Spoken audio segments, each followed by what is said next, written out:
अस्सलामुअलैकुम, welcome to Gauhar Nayab channel. यहाँ आपको देखने को मिलेंगे लेटेस्ट प्रोडक्ट्स रिव्यूज़, मज़े की फूड रेसिपीज़, यूज़फुल घरेलू टोटके, different vlogs, home decoration ideas, इस्लामी वज़ाइफ और बहुत सी इंफॉर्मेशन से भरपूर टिप्स एंड ट्रिक्स। ये सब देखने के लिए सब्सक्राइब करना ना भूलें और बेल आइकॉन का बटन प्रेस कर दें। और हाँ, अगर आपकी कोई फरमाइश है तो कमेंट्स में ज़रूर बताइए।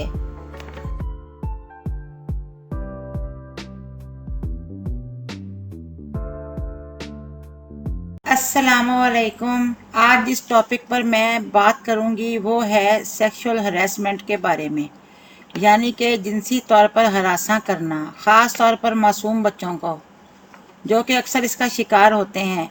इससे पहले ज़रा फैक्ट्स की तरफ नज़र दौड़ाएं। गूगल के मुताबिक सबसे ज़्यादा गंदी फिल्में देखने वाला मुल्क पाकिस्तान है और इसी का शिकार बच्चे और ख़वातीन अक्सर होते हैं। इससे बचने के लिए ख़ास तौर पर अपने बच्चों को बचाने के लिए हमें क्या करना चाहिए, वीडियो को एंड तक देखें। हम बात कर रहे हैं सेक्सुअल हरेसमेंट पर, जो कि एक इंतहाई ज़िल्लत आमेज़ और नागवार टॉपिक है। अल्लाह ताला हम सब के बच्चों को और आइंदा आने वाली नस्लों को हर तरह से सेक्सुअल हरेसमेंट से महफूज व मामून रखे। आमीन सुम्मा आमीन। आप भी कमेंट्स में आमीन लिखना ना भूलें। सबसे अहम बात, ये कानून और हमारे मज़हब के भी ख़िलाफ़ है। जिनसी तौर पर हरासा होना लोगों को मुख्तलिफ़ तरीक़ों से मुतासिर करता है। ये तहरीरी, जिस्मानी और ज़ुबानी भी हो सकता है। हत्ता कि अब तो लोग ऑनलाइन भी सेक्सुअल हरेसमेंट का शिकार होते हैं। मिसाल के तौर पर आपकी रजामंदी के बगैर आपको छूना, पकड़ना या जिस्मानी राब्ते करना, आपके सामने जिनसी मानी खेज तबसरे करना, आपके सामने कोई नागवार मवाद डिस्प्ले करना जिसे कोई और भी देख सके, आपकी तरफ जिनसी इशारों या जिस्मानी हरकत का इशारा करना। अगर कोई आपसे इस किस्म के सलूक का मुजाहरा करे तो आप समझ जाएं कि उसकी नीयत में फतूर है। आजकल बच्चों के साथ भी बहुत ज़्यादा इस किस्म के केसेस सामने आ रहे हैं। इसकी वजह से मासूम बच्चे डर जाते हैं और अपने बड़ों से इस बात का इजहार नहीं कर पाते कि वो किस मुश्किल और परेशानी से गुजर रहे हैं।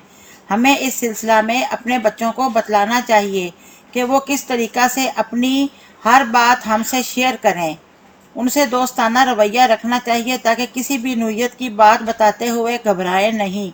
चलें आएँ अब इस बारे में थोड़ी सी बात कर लेते हैं कि बच्चे खुद को कैसे महफूज रख सकते हैं।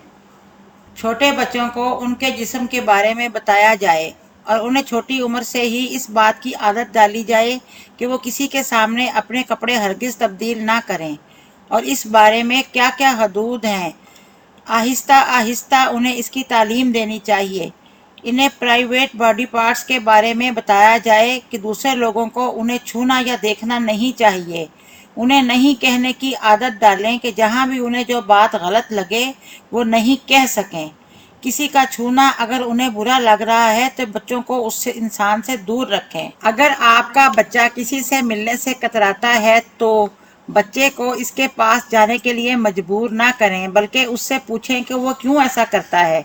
हो सकता है कि उसका कोई ऐसा अमल बच्चे को नागवार गुजरा हो और बच्चा आपके सामने फितरी शर्म की वजह से एक्सप्लेन नहीं कर पा रहा। अपने बच्चों के साथ अपना रवैया बेहद फ्रेंडली रखें ताकि वो हर बात आपको बता सकें। बच्चों को सीक्रेट्स के बारे में बताएं। अपने आप को बच्चों के लिए पुरएतमाद बनाएं। अगर कोई थर्ड पर्सन किसी बात को राज रखने के लिए आपके बच्चा से कहे तो वो आपसे आराम से अपनी बात कह सके, आपको अपना हाले दिल सुना सके।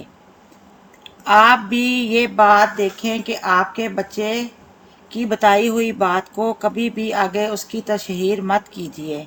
अगर आपका बच्चा या कोई दूसरा फ़र्द किसी और बच्चा को गलत तरीक़ा से छू रहा है तो वो आपको बताए और आप बच्चा के पेरेंट्स से बात कर सकें। अगर मुनासिब समझें तो बच्चा के पेरेंट्स से बात कर लें, वरना रहने दें। बच्चों को इस चीज़ का एहसास दिलाएं और यकीन दिलाएं कि आप हर मुश्किल में उनकी मदद कर सकते हैं। अक्सर बच्चे अपने पेरेंट्स को परेशान नहीं करना चाहते, इसलिए भी अपनी कोई बात उनके साथ शेयर नहीं करते। उनके साथ ऐसी मालूमात شیئر کروانے کے لیے آپ ایک محفوظ مقام بنیں۔ بچوں کو اس بات کا احساس ہو کہ ہم اپنے ماں باپ سے، اپنے والدین سے ہر بات کر سکتے ہیں اور اس کا اچھا ہی رزلٹ نکلے گا۔ اللہ تعالی ہم سب کے بچوں کو اور آئندہ آنے والی نسلوں کو ہر طرح سے سیکشول ہریسمنٹ سے محفوظ و مامون رکھے، آمین ثم آمین۔ آپ بھی کومنٹس میں آمین لکھنا نہ بھولیں۔